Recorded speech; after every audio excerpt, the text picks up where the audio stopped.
Di situ saya dijamah Tuhan secara luar biasa, dan saya mendapatkan karunia bahasa roh. Di situ adalah kali pertama bagi saya untuk berbahasa roh. Pada saat saya rebah, saya diingatkan kembali oleh Tuhan tentang mimpi saya sekitar setahun yang lalu sebelum saya mengikuti CAP. Mimpi itu adalah seperti ini. Saya sedang berada di tempat yang tinggi seperti di apartemen, tapi bukan apartemen saya. Saya melihat ke jendela luar, kemudian saya melihat ada matahari yang berubah menjadi hitam dan jatuh ke bumi. Di bawah orang-orang semua berteriak ketakutan, sudah terlambat, sudah terlambat. Kemudian saya bangun, badan saya menggigil, tidak bisa berhenti selama kurang lebih 1 jam. Kemudian saya akhirnya mendaraskan doa Bapa kami terus, Bapa kami terus, sampai akhirnya hilang sendiri. Tapi kemudian setelah mimpi itu saya tidak melakukan apa-apa, saya hanya bercerita pada orang-orang yang saya anggap dekat, karena saya juga takut dianggap aneh atau takut mimpi ini, apakah mimpi ini benar atau tidak. Saya tidak mengatakan itu, sampai akhirnya pada saat retret itu, pada saat rebah itu, saya diingatkan sama Tuhan dan saya dibilang sama Tuhan, kamu doakan orang-orang, kamu doakan orang-orang. Setelah itu 5 hari kemudian saya juga mendapatkan panggilan. Pada saat saya sedang tidur, kurang lebih subuh-subuh, saya kurang tahu mungkin sekitar jam 2, jam 3, saya dibangunkan dengan adanya suara di kepala saya, pertobatkanlah orang-orang dalam namaku. Kemudian saya di situ saya bilang, ya Tuhan, terjadilah sesuai dengan kehendak-Mu. Pada saat saya bilang seperti itu, ada seperti angin lembut atau cahaya lembut yang menyelimuti dari kepala saya sampai ke bawah. Di situ saya yakin bahwa mimpi saya tadi itu benar, dan saya memang harus mewartakan ini kepada orang-orang sebelum semuanya terlambat. Kemudian Tuhan juga pada waktu saya bergumul seperti itu, Tuhan sebelumnya memberikan saya satu ayat, 1 Petrus 4:7-8. Kesudahan segala sesuatu sudah dekat, karena itu kuasailah dirimu dan jadilah tenang. Karena saya waktu itu betul-betul tidak tenang, bingung, supaya kamu dapat berdoa, saudara-saudara. Tetapi yang terutama kasihilah sungguh-sungguh seorang akan yang lain, sebab kasih menutupi banyak sekali dosa. Doa, kasih, dan satu lagi sebenarnya waktu itu bukan di sini, tapi mengampuni dengan sungguh-sungguh. Pada saat retret itu sebelum ada sesi perutusan, saya ada sesi konseling. Di situ saya lepas semua luka batin saya lepas semua. Dan setelah itu ternyata Tuhan berkenan memberikan saya karunia bahasa roh. Di situ saya pikir, wah memang kita harus mengampuni orang dengan sungguh-sungguh. Jangan sampai, kalaupun kita di mulut bilang kita mengampuni, tapi kita pas lagi ingat kerasa kesel, ada kesel, itu berarti belum lepas semua. Harus kita lepas semua. Itu adalah mimpi saya yang pertama. Kemudian diperkuat lagi minggu lalu, subuh-subuh lagi saya mimpi yang kedua. Di mimpi ini saya melihat saya berdiri di atas kapal kayu yang sederhana. Saya melihat ke langit, ada satu lubang. Jadi langitnya tidak seperti langit ini ya, biru kemudian ada awan di mana-mana, enggak. Satu lubang isinya penuh dengan awan-awan gelap, seperti mau tumpah, sebentar lagi akan hujan. Dan kemudian saya berkata dari dalam hati saya, sebentar lagi sudah sih, saya harus siap-siap, sebentar lagi waktunya. Saya masuk ke dalam ruangan kapal. Di dalam kapal itu ada 3 kamar. Kamar pertama anak saya, kamar kedua ibu saya, kamar ketiga adik saya dalam bentuk dia waktu umur kelas 4 atau 5 SD. Saya ciumi satu-satu keningnya, mereka semua tertidur. Kemudian saya bangun, saya bertanya-tanya sama Tuhan, Tuhan ini mimpi apa ya Tuhan? Saya tidak mengerti. Terus ini maksudnya sudah dekat ini apa? Apakah ada pengangkatan, akhir zaman, atau maksudnya saya mau dipanggil untuk meninggal? Saya tidak mengerti.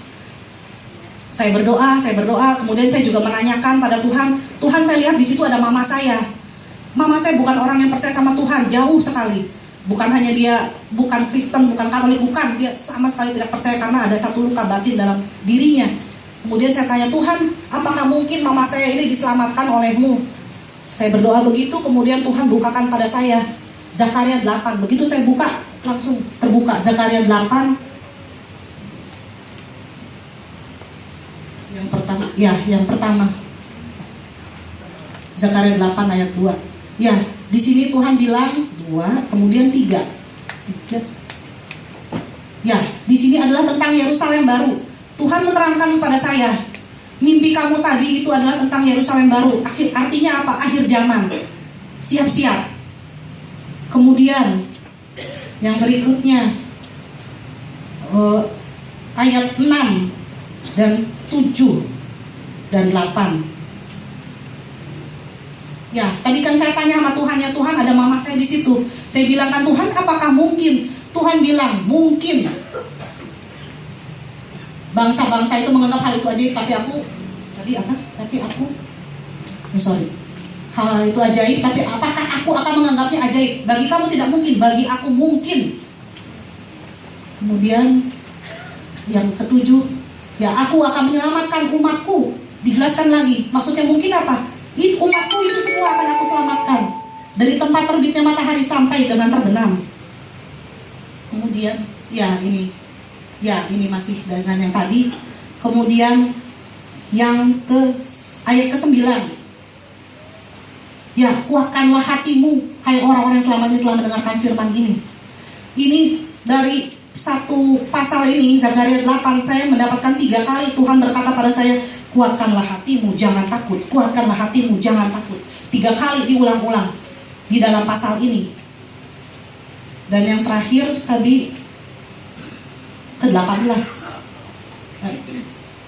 19. Saya sempat membatin pada saat saya berdoa itu, Tuhan, apakah saya perlu berpuasa bagi orang-orang yang saya cintai ini? Tuhan jawab seperti itu. Ada kan tentang puasa. Jadi dalam satu pasal ini Tuhan jawab 4 pertanyaan saya. Ini bukan satu kebetulan, ini luar biasa. Tuhan memang mau mengatakan pada kita untuk bersiap-siap. Nah, tapi pada saat itu saya masih bingung. Saya kan masih bertanya, Tuhan, ini mimpi tentang apa? Maksudnya apa? Saya yang meninggal gitu kan. Kemudian sekitar 2 jam setelah saya merenungkan ini dan kemudian saya berdoa, saya tidur. Mimpi lagi saya yang kedua. Di mimpi yang kedua ini Tuhan jelaskan, betul-betul jelas. Dalam mimpi ini saya berbaring di ranjang, sebelah saya ada anak saya. Anak saya memang anak yang paling saya kasihi. Kemudian di situ saya merasa ada satu energi yang ingin menarik kepala saya ke atas, mau ditarik. Tapi awalnya saya nggak mau, karena saya bilang sama Tuhan, Tuhan, ini ada anak saya yang saya sangat kasihi di sebelah saya. Gimana kalau dia tidak ikut? Tapi kemudian saya ingat, dalam mimpi itu saya ingat ayat yang tadi, bahwa Tuhan akan menyelamatkan umatnya. Jadi saya bilang, oke Tuhan, kalau begitu saya mau ikut, saya pasrah. Pada saat saya memasrahkan diri, saya merasa diangkat. Kemudian pada saat saya diangkat, saya memejamkan mata. Saya melihat kayak sekeliling saya ada cahaya oranye atau bagaimana gitu. Dan ada suara nging gitu. Dan kemudian di bawah itu terdengar samar-samar suara seperti orang-orang panik dan ketakutan. Kemudian saya bangun. Mimpi saya yang kedua menjelaskan mimpi saya yang pertama. Itu saja ya. Mungkin semoga kesaksian ini bisa bermanfaat bagi saudara-saudari sekalian. Kemudian jangan lupa juga iblis itu selalu mengganggu kita. Bahkan di alam bawah sadar kita, di dalam mimpi pun bisa. Kemarin iblis mengganggu saya merasa tidak sejahtera. Begitu saya bangun, ini saya panik sekali. Rasanya betul-betul nggak puguh. Apa kalau orang Sunda tuh nggak puguh gitu. Mau gimana kok kayaknya gimana gitu hati saya. Yang kita lakukan adalah, yang saya lakukan adalah saya menyetel lagu-lagu rohani itu benar-benar mengangkat spirit saya, kemudian padahal sebelum saya kemarin juga saya kesaksian di gereja saya, sebelum saya kesaksian itu sebelum berangkat pun saya masih ada sisa, ini kayaknya nggak enak gitu, sedikit aja ada keraguan. Kemudian tapi pada saat saya di gereja, saya ikut menyanyi puji-pujian di situ. Semua yang tadinya nggak jelas, yang tadinya panik hilang, diganti dengan kepercayaan, ketenangan, kedamaian. Dan saya bersaksi kemarin malam. Segitu aja kesaksian dari saya. Semoga bermanfaat bagi kita semua.